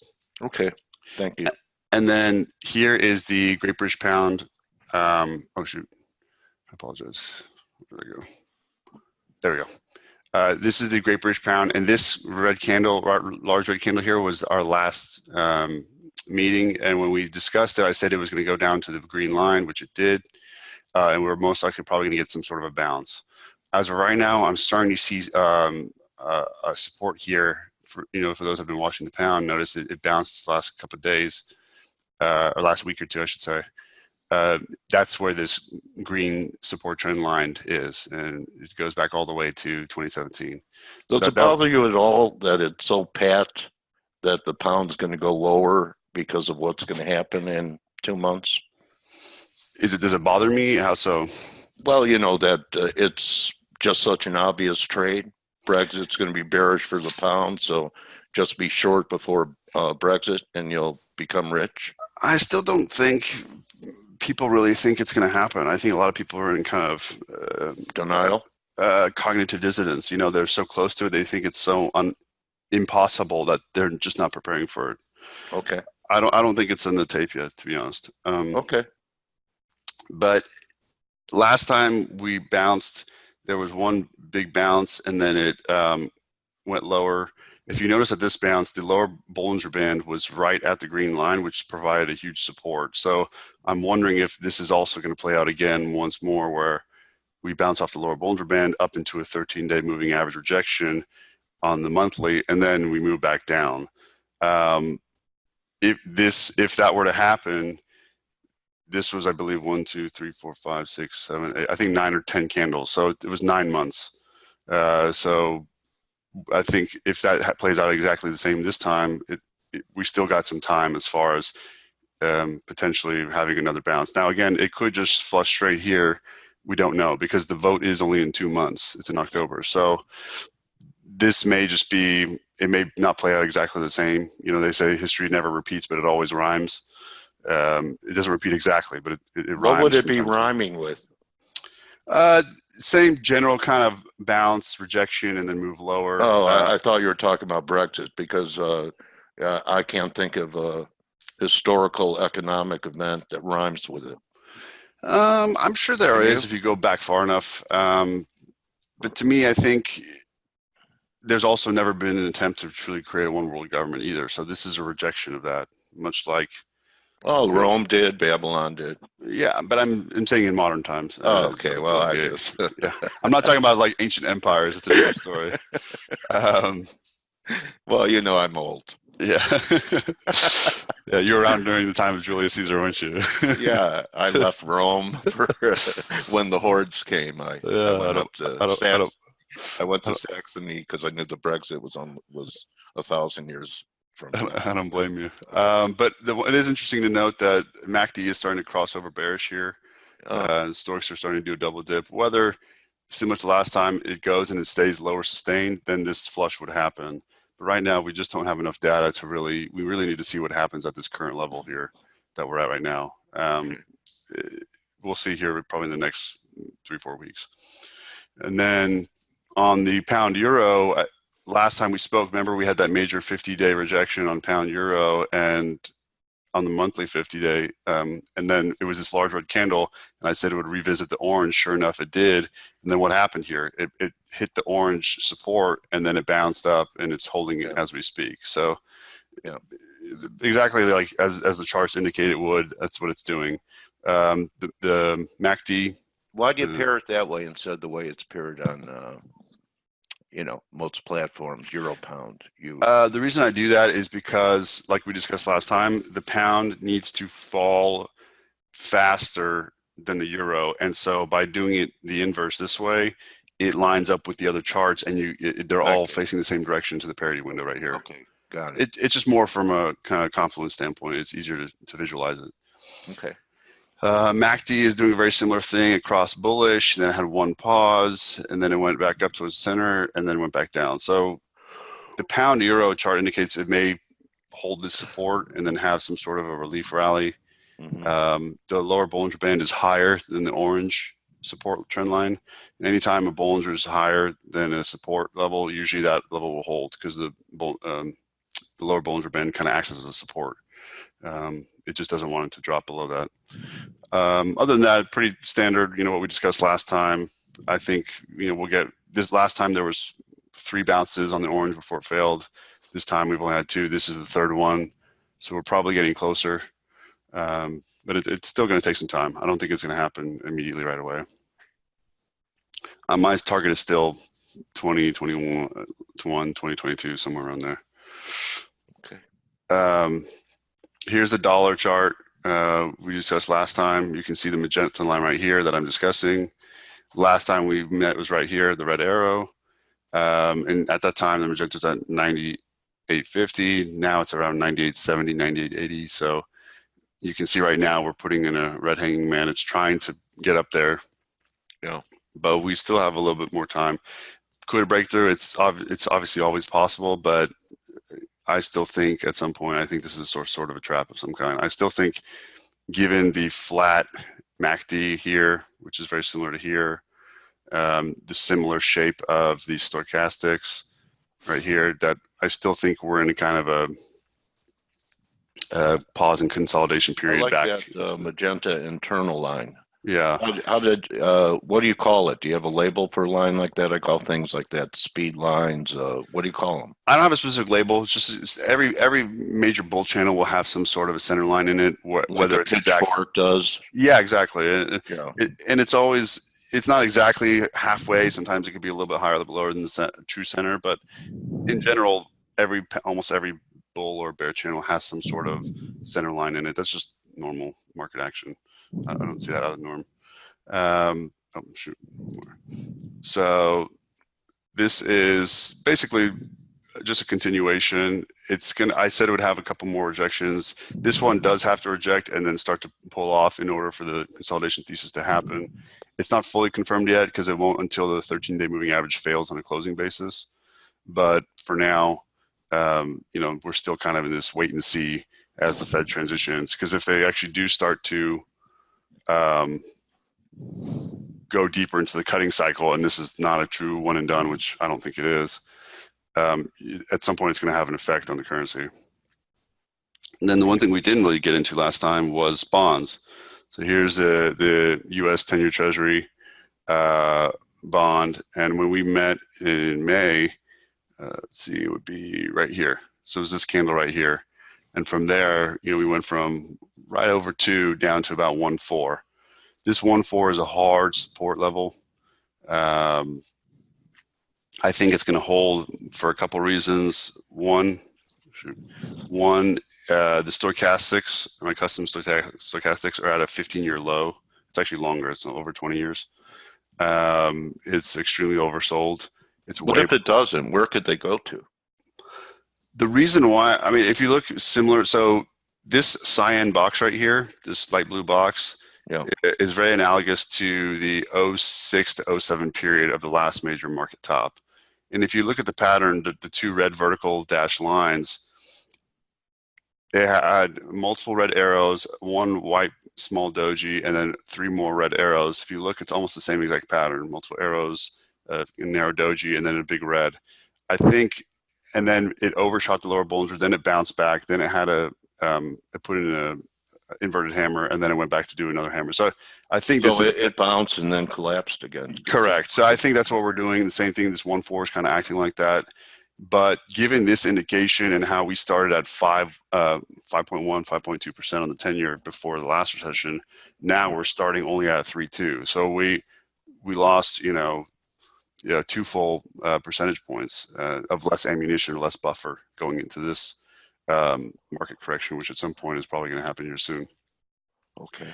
If you look at the MACD also started cascading and waterfalling past the center line. You're seeing a lot of the same pattern here in the current MACD. To me, it's all love that MACD, don't you? The normal MACDs I don't think they're very accurate, but if you refine them over years, and mine are nowhere near the normal standard setting, but what's underneath stochastics? Yeah, full stoic, but this is also custom. I've customized these over the years. So I only use my own proprietary settings. It's just something that I've done over the years, and they work for me. Okay.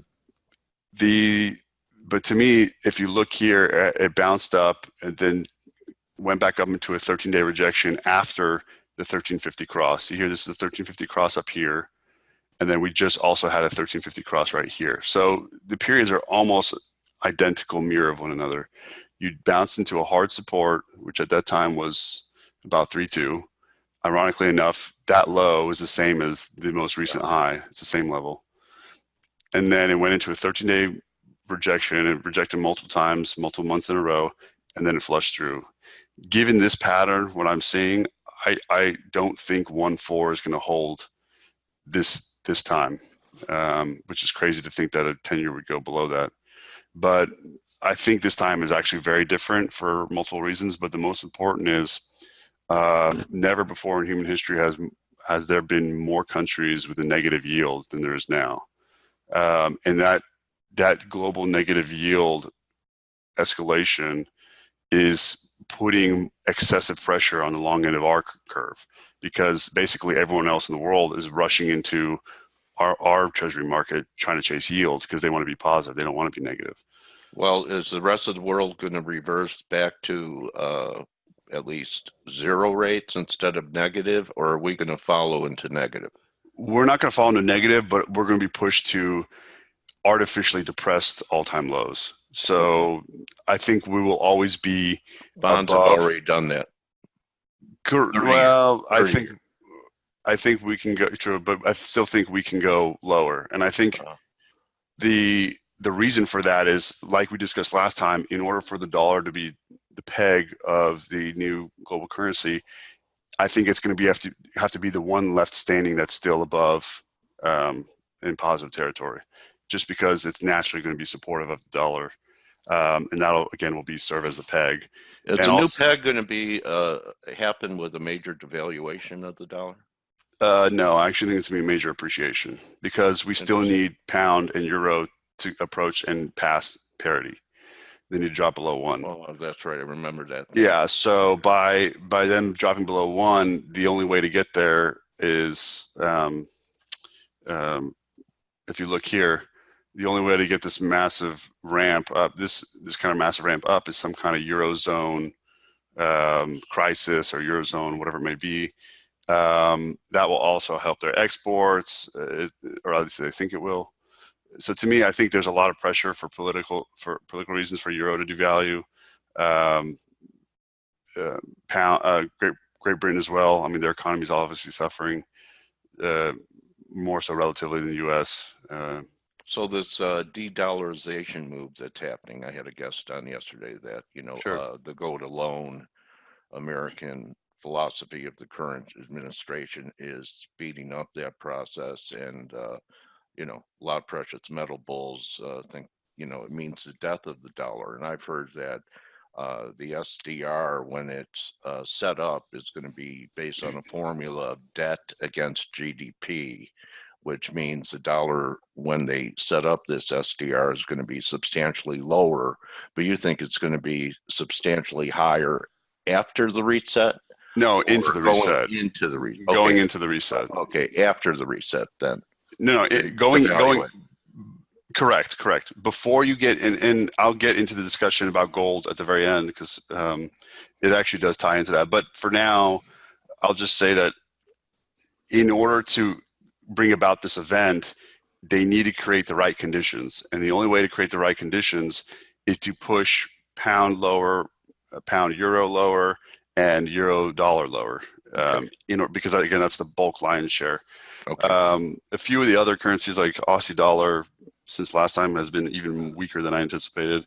Aussie may never get back to parity, to be honest, right now. I mean, I just don't see their economy is hurting, and they have a national election every 20 minutes. So I don't know if they can ever get up off that mat. But for all the other currencies, Canadian dollar, I see huge appreciation in Canadian dollar.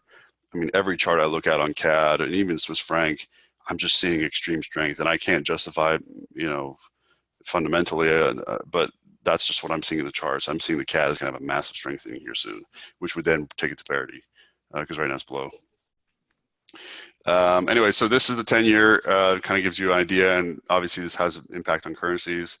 To me, I think we get some sort of a bounce here. It's just too oversold. These technicals are way too low as far as the stochastics. But this is going to be a multi-month process. It may take.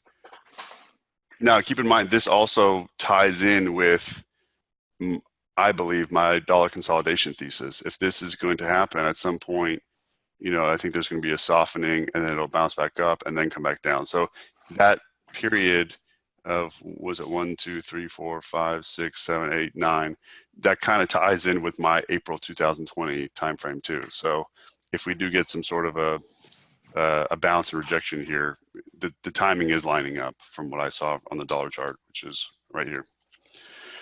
So anyway, so that's kind of a recap of where we were from last time till now. It gives you an idea of, even though it's only been 3 months, so much has changed geopolitically. But on the charts, really, it's just a continuation of what we kind of noticed last time, and we're back at major key supports. And then next, I want to get into global trade. Obviously, the U.S.-China trade war has been playing a big role in the media and a lot of the news cycles. But again, like last time when we talked about China's currency, I think it's important to now talk about China's impact on our trade in the U.S. and how the financial media is completely skewing the data compared to what the actual reality is. And I think it's time to take another, kind of reality check. So this right here is the total trade imports into the U.S. every single year. This is the exact number. It's $3.128 trillion. It's a big number. I mean, that's our total trade imports from, and this includes all countries, both goods and services. This is the total, everything included. And then this graphic is actually directly screenshotted from my platform, but this is basically a breakdown of the total imports from our 3 biggest trading partners, which is China, from Mexico, and from Canada. And for last time when we spoke, this number was actually 52. So it's already dropped significantly from when we spoke last time, earlier in the year, or actually a little bit before we spoke last time. So I think for the first time in over a decade, we've had, these are obviously seasonally unadjusted numbers. So it's kind of like a zigzag number, but this is the first time we've had an actual lower low in the past decade, a significant lower low, implying that I think the trade war is starting to bite. It's starting to have an impact. It's still early, but to me, this is a sign that, that 2 months ago was actually 31. So it literally, Mexico almost surpassed China from a total import standpoint on a monthly basis. So that's how close these two got to each other. And if you do these two combined, you're looking at about roughly 58 billion in monthly. So this kind of gives you a picture that Canada and Mexico combined are actually a larger component of our trade than China is. Everyone thinks that we import everything from China, but it really is kind of been diminishing over the years, especially as a lot of Chinese companies outsource towards, Vietnam, Indonesia, Cambodia, wherever they're outsourcing their production to. Not nearly as much as being produced in mainland China than it once was, 15, 20, 30 years ago. So this is just kind of an overall visual breakdown of where we're at on trade monthly. And then this is kind of a trade war reality check. So total imports of goods from China is $468 billion roughly. If you take the monthly, you average it out the last 12 months, and then you take it out 12 months, how much does it come out to? It's about $468 billion. That is, China's percentage of our total imports is only 14.96%, and that's everything. So everyone thinks we import everything from China. It's actually not nearly as big of a number as we think it is. But it's important to know that it's still a substantial amount. And then Trump lately has been talking about, taxing 300 billion in goods at 10%, and then recently, this past week, he upped it to 15%. That 15% of that 300 billion really only comes out to $45 billion.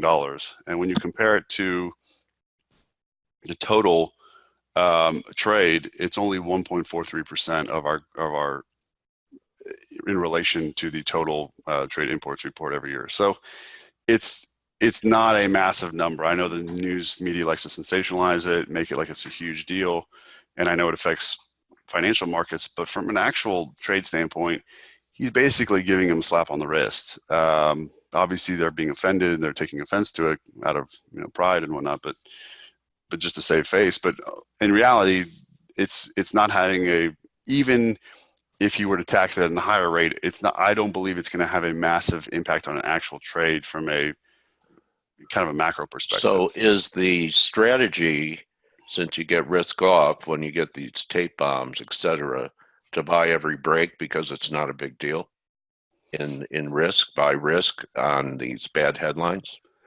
It's meaningless. I don't. It may. I mean, how's this actionable? I mean, you're saying it's overblown. It is overblown, but it still has a legitimate impact on price. So you can't ignore it or brush it over. And I don't trade news cycles. I only trade macro and swing trades. I don't like to day trade off of news. And plus, if any one of us could predict what one of Trump's tweets is going to be at any given moment, Jeff Bezos would be our errand boy. It's like you just lever up 100 to 1 and you nail every trade, and you just can't predict. I was just curious how this might play into your bias that it's really media hype and it's not economically that consequential. So does that give you a bias? That people are, there's fear about it. And does that give you a reason to want to buy into the fear because it's inconsequential? I think given initially when Friday happened, I thought Monday was going to be an ugly open. But once we saw the market stabilize, futures stabilize overnight on Sunday. Okay, yeah, I get it. It's a nice statistic. Yeah. But there's really, there's not, it's something you would talk about over a beer. But it's nothing that gives you any type of idea about how to position yourself. Because you can't predict when it's going to tweet. That's the problem. If it was predictable, yes, but the prediction element. What significance this had to being a trader. To me, I think none. I think this is purely more from an academic sense. Okay. Just to kind of give you an idea of where we're at. in the grand scheme of things. I give you an A. Thank you, I appreciate it. All right. But anyway, so this is just kind of a breakdown of all the news media and the hype and the hoopla about what's going on. This is what they're basically actually talking about. They don't know the number, they don't say it, but it's really not that big of a deal in the actual pragmatic sense of the trade war. And then we'll I also wanted to kind of branch into gold versus Bitcoin. Obviously, last time we spoke, gold was, circa 1300. And then once I started to break out towards 1330, I started seeing signs that the narrowing descending wedge was going to have a massive breakout to the upside. Sure enough, we got to 1360. At that point, DXY did not react at all. It was they were not. I started to realize, wait a minute, something's wrong. This time is different. And when that happened, I said, okay, we're going to go up above 1400 and 1440. Sure enough, we did. And even then, 1445, I saw we have another thrust going up towards 1520, and we hit that. Right now we're about 1550 roughly. And as that's happened, it's important to note that gold has been rising in a DXY strengthening environment. I mean, the dollar has been strengthening and precious metals have been moving up, obviously in lockstep with bonds. Anytime you have a major bond move like the cutting cycle, that will have a big kind of upward pressure on gold as well, as everyone kind of has a flight to safety. So has there been a change in your view from last time? I think you were kind of in, it's just going to be a trading range battle here in gold.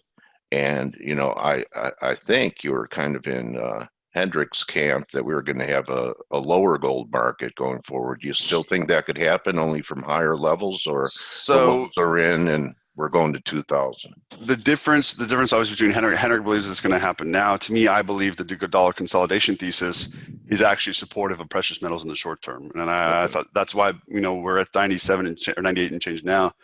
I still believe we're going to go back down to that lower portion of this channel. Where is it? Right here. So I still believe we're going to go back down here. And during this period between now and April, I actually believe precious metals will be elevated. Now, I assumed 1350 was going to hold because that was a 6-year trend line. It had never been broken. So the difference is, whereas before I thought it was going to go to the low 900s, now it'll probably be just below 1,000. No, I think it's still going to get close to 1,000, but I think it may be 980,000, somewhere in that area. And like you said last time, that 980 was actually the high. 880. 880, yeah. So 1980 high was 880. Yeah. So but kind of in that confluence area, I think it's going to pull back to that. But I think I genuinely believe, I still believe in the thesis. It just skewed the bottom up higher. That's the only difference, because now DXY is higher. But again, so is what's going to take it down after April? Is it going to be rates starting to head up? Is it going to be a dollar blow off to the upside since the dollar strength hasn't mattered? What's it going to be that could take gold back down from wherever it peaks in April? I have no idea. I think, again, here, the last time this happened was back in, was it 14? I think we're going to have a similar transition where we kind of cool off here until April, and then at that point, we start to take off. Maybe it may take a little longer. I don't know. It could drag out to the summer. They may not really start to move until just before the election. We just don't know. But what I'm saying, so you think it'll be a resumption of like a blow off move to the upside? I think right now we're in this kind of consolidation period, and then what I'm seeing in the MACD and the stochastics, it is not a major strong bull move at the moment currently. And normally when you have these strong bull impulses, I mean, you see they're very vicious kind of reactions. And if you look here, stochastics has been elevated the most it's been in over a decade, and yet it still has not been able to break out of the magenta resistance. So to me, if it were to cool off, obviously it's been overextended. Similar to here on the MACD, it just kind of had this shallow, gradual rising pattern, and then it kind of cooled off. So I kind of think we're in the same pattern, but again, we won't know until we get some sort of confirmation here in the next month or two. So anyways, back to the gold Bitcoin discussion. Like you talked about earlier, last time we spoke, the total market capitalization of gold worldwide was 707 trillion, 7.07. Obviously, since that period, just in this 19% move we've had, it's gone up to 8.42 trillion. Well, in that time period, Bitcoin has been roughly around the same area, between 150 and 190 billion market cap. Why is this important? I think last time I didn't get a chance to kind of tie in my global currency thesis and into gold and Bitcoin in the more longer sense. But I think the actual real reason the central bankers want a global reserve currency is it's impossible to make the price of gold appreciate exponentially when you have it compared to 200 different currencies. You have too much arbitrage. It's very difficult to make that happen without sending kind of systemic shock or signals that, oh my God, something's wrong. Whereas when you have a unified global reserve currency, then at that point, you can actually appreciate the value of gold and it won't have any negative impact. So in many ways, you're creating almost a two-class system where, you have paper currency and then you have gold in the absolute sense. And what does every central bank have in the world in their vaults? It's gold. Whereas not a single central bank that I know of anywhere in the world has a single cryptocurrency of any kind. So, like those old kind of, detective movies, what do? You follow the money. And where is their financial incentive for appreciation? If they don't have any crypto, there's no financial incentive for them to allow this kind of third-party entity to appreciate. So this kind of ties into our discussion about transitioning to sovereign coins, federal coins, government coins. That will happen, but purely from a private, independent kind of cryptocurrency standpoint, it's not in their incentive to allow that to appreciate versus gold, which they have every incentive for it to appreciate. So to me, I think in many ways, this kind of ties into the discussion that having a unified global reserve currency is actually good for central banks. It's good for, the elite who have gold, because that's going to allow it to truly appreciate. And that ties into, once we have this big dollar ramp into this global reserve currency, from there on, I do see all currencies basically being inflated. So this kind of ties into that longer term, where I think maybe in the short term, we may have a dip. And by short term, I mean like 1, 2 years, 3 years. We'll have some sort of a corrective move with a generational low. And from that point, I think it's off to the races. And at that point, generational low in the euro. Generational low in dollar. In gold. Okay. Where dollar peaks, gold will bottom. I see. Okay. It's not a one-to-one relationship, DXY and gold. Obviously, we've seen that in the last few months, but in relative terms. So at that point, I see gold breaking out of 2,500 easily and then going on to 5,000 up. But that's, we're talking, 7, 8, 10 years out. But in the meantime, this just kind of gives you a kind of an overall picture as far as, again, providing perspective. And it's important to note that 90% of all cryptocurrencies are in roughly supposedly 360 accounts, according to what they say. So it's a very, very, very concentrated market with nothing but a country club. Basically, and they're all insiders and they're all manipulating on a daily basis, up and down, up and down, up and down. Those bastards. Whatever.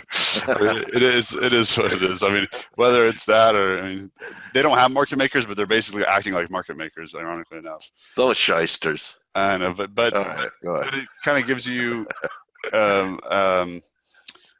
this gives you perspective, like where is the global elite's incentive versus, where Bitcoin is. It just becomes obvious that they do want gold to appreciate at some point exponentially, just not yet. I think they're waiting for the right pieces to be in place. I think once you have a unified currency, at that point, that's when they can really allow gold to just take off. And ironically enough, I think the biggest threat to Bitcoin is actually gold. I think that is because, and it's interesting, in the next chart, you'll see this is actually the gold Bitcoin ratio. I know people quote the gold silver ratio, but to me, I think the actual gold Bitcoin ratio is actually more relevant and important. This is the all-time high here at 19,000. And then this is when it dropped, Bitcoin dropped to about 3,500. Obviously this ratio popped. But if you look here, it has a long-term magenta trend line, and it's been basing over the last, 3, 4, or 5 months Bitcoin rallied from $3,000 to. Correct, and this is when it rallied from $3,000 all the way up to where it is now. I think now it's like 9,500 as of yesterday. Okay. So it peaked at around 11, 12-ish, and then now it's starting to drop back down. It's important that the 13-day moving average is about to break out. The upper Bollingers are curling up. To me, this looks like it's poised for some sort of a breakout. So, cool chart, man. Yeah, it's kind of, and it's coming from where it obviously came from basically nothing, and then it kind of appreciated massively. You can kind of see the massive bull market, which topped in December 2018 holiday season.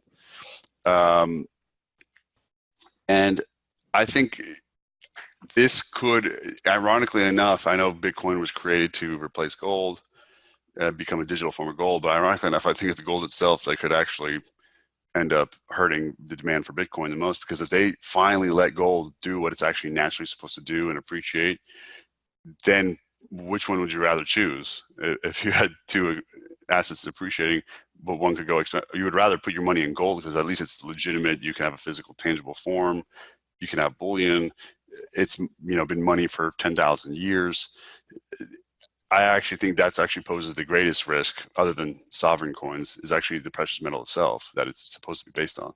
So to me, this is kind of an interesting perspective of what could be just something to keep an eye on, because they could actually use this also as some sort of a weapon to weaponize against Bitcoin or cryptocurrencies in general, or at least take away demand. So it's just an interesting chart. Okay. And then that's kind of is basically the bulk of the discussion is that's it. I mean, I just wanted to come on and show you where we're at. Great presentation, Alex. Yeah, and I just kind of wanted to, obviously, I just launched my new platform. This is Charts Coach for that aren't familiar. It's purely an educational platform with charting. I do, over 50 asset classes a day in charts. I have a technical analysis school. I do live one-on-one chat. This is just kind of a little pet project that kind of turned into a it wasn't, not really. I mean, I don't make money on it. It's not, I only charge $20 a month, which is cost. That's my break even. I'm not trying to make money on it. I just want to help a lot of traders, and the value it provides is, $200 a month. But I really want to help the little guy. This has kind of been a passion of mine. I've had thousands of people reach out to me over the past year. How do you learn? Where did you, what are your secret indicators? How do you accurately predict market tops and bottoms? And I kind of give all my secret sauce on the platform, and you can sign up. It's over 60 pages of content, in the school. Okay, one of the attendees is asking for the website. Sure, it's www.chartscoach.com. It's very simple. You can sign up. I'm the coach. You could be the chart coach. Fair enough. I'm chart coach. You're the coach. Yeah. I'm the man. All right. But another 40 years when you're my age, you could. I pass the mantle on to you. I appreciate it. Thank you. Right. That's a huge honor. But it's not just an educational platform. I also have a lot of the charts and data you see in the presentation today. I have a whole financial data section for economic data, government data. I aggregate all the data from, official government sources, the Fed, you name it, and I'm, hundreds of pieces of data sets that I conveniently put in one kind of dashboard that's updated in real time, so you can kind of follow the data if you don't want to have to kind of spend hours going through that Federal Reserve data. You can just come to one convenient location and it's all right there. So it's easy for you to look at. It's graphically easy on the eyes. And then I also have I have a financial news section. I'm going to do weekly reports, kind of stuff that you hear on these broadcasts. I'm going to do weekly written reports on trade war, geopolitical updates, between our quarterly chats. If people want to kind of sign on and kind of see what I'm talking about, they're more than welcome to do so as well. So that's just kind of the gist of what I want to talk about today. Obviously, if people want to look at the dollar chart one more time, if they have any questions or kind of comments, if you want to kind of get people's opinions of what if they had any input. No, we've run about an hour. Okay. They were asking for different charts like CAD. Gotcha. And so, what I'd like to do now is really just thank you for your your excellent work, Alex. And thank you. You know how I say, don't just count your pips, count your blessings. And I'm still rooting and praying for your father, Sid. Thank you. And that, he can watch your business mushroom and watch his son thrive in this industry that he has a love for and a passion for, and that you guys could celebrate the fruits of your labor. I greatly appreciate it. Thank you so much. I appreciate your kind support throughout this time, and everyone on Twitter. It's it's pretty hard to see the man you think is invincible become so frail and weak, but it's kind of a wake up call. You never know if you have faith till you need it. Yeah, but unfortunately, he's a man of very strong faith, and he made it through it, and he's finally walking again. Thank you. He doesn't need to. He's kind of slowly getting up and walking again. It's just spinal surgery is anyway. Joke. I know him through you.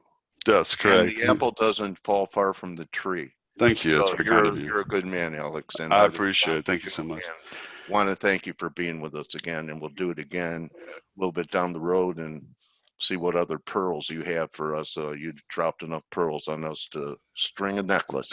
I appreciate it. I'm looking forward to our quarterly chats. All right, buddy. Thanks again, Dale. All right, everyone. That's at Mystery Trader 99. That's Alex. You can find him there, and the video will be out. Probably it's going to take a while because it's a long one to render it, but it'll be out there for you to review. And that's a wrap, and we'll see everyone for TGIF. Good hunting the rest of the day, and enjoy.